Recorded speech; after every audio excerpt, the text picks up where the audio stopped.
All right, now the first session of the UN Habitat Assembly of the United Nations Human Settlements Program is underway in Gigiri, Nairobi.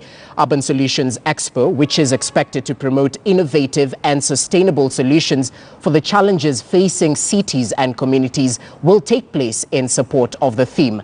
Governments, local authorities, UN agencies, international organizations, private sector, civil society, academia and other stakeholders are set to present innovative projects, establish connections and walkways to reshape the future of our cities and communities. The main focus is innovation for change towards improving inclusive urban environments. President Uhuru Kenyatta graced the launch of the 5-day assembly and pledged to increase Kenya's contribution to the UN Habitat. We need to embrace new technologies, including using artificial intelligence to support decision-making processes and to efficiently and inclusively deliver basic and social services that transform life in cities. Technological innovation should support not only the rise of smart cities, but also the emergence of livable cities. I'm also calling for the development and sharing of environmentally sound technologies to the developing countries.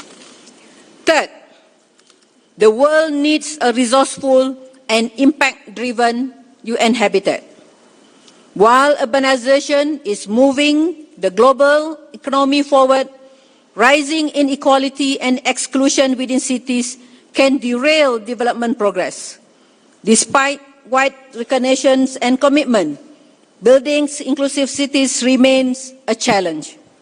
Today, 1 out of 3 urban residents in the developing world still live in slums with inadequate services. To make sure that tomorrow's city provides opportunities and better living conditions for all, it is essential to understand that the concept of inclusive cities involves a complex web of multiple spatial, social and economic factors, which requires multidimensional and integrated solutions. We work with you in planning, implementing and monitoring these solutions. As you are repositioning sustainable urban development at the center of your national strategies in UN Habitat, we are committed to work with you as we have done for the past 40 years. These excellencies, distinguished delegates, allow me to highlight a few figures that illustrate the impact of UN Habitat's work as a result of our effort between 2014 to 2019. More than 2 million people are benefiting from improved access to water and sanitation. 4 million slum dwellers have been positively impacted by participatory slum upgrading interventions. More than 539 cities in 14 countries are now implementing the City Prosperity Index as a monitoring and policy formulation tool. 375 local governments and 25 national governments are using UN Habitat flagship publications and best practices databases in policy formulation. Indeed, as a result, many countries, including Kenya, have seen a proliferation of slums and informal settlements, urbanization of poverty, and increased environmental degradation. Addressing these challenges calls for collective international action informed by scientific research and technological innovations. Therefore, the theme, Innovation for Better Quality of Life in Cities and Communities, is quite timely.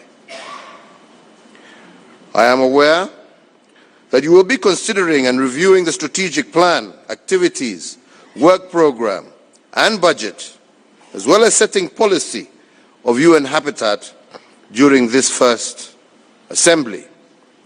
And I encourage you to explore strategic ways of transforming our cities and human settlements into engines of economic growth and development in a sustainable manner. accelerating the implementation of the new urban agenda, as reflected in the Assembly sub-theme, is urgent and important. I am aware that progress has been slow,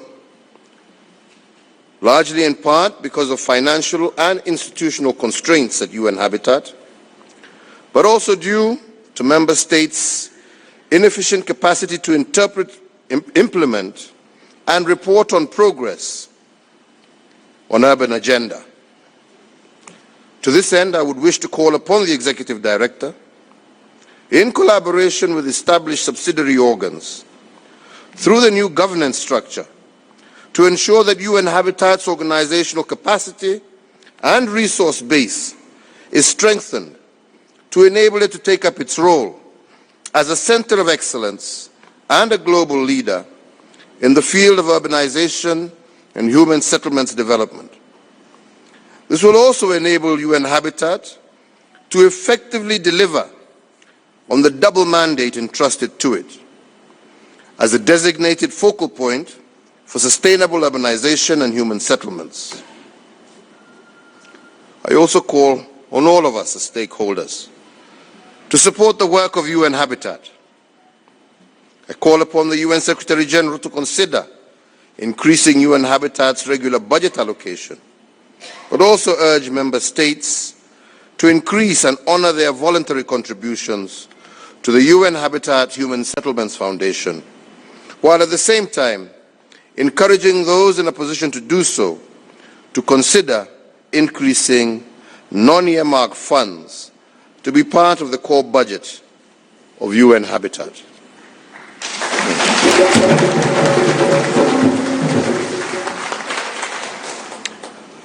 In this connection, I wish to assure you that Kenya will remain committed to supporting UN Habitat and its activities.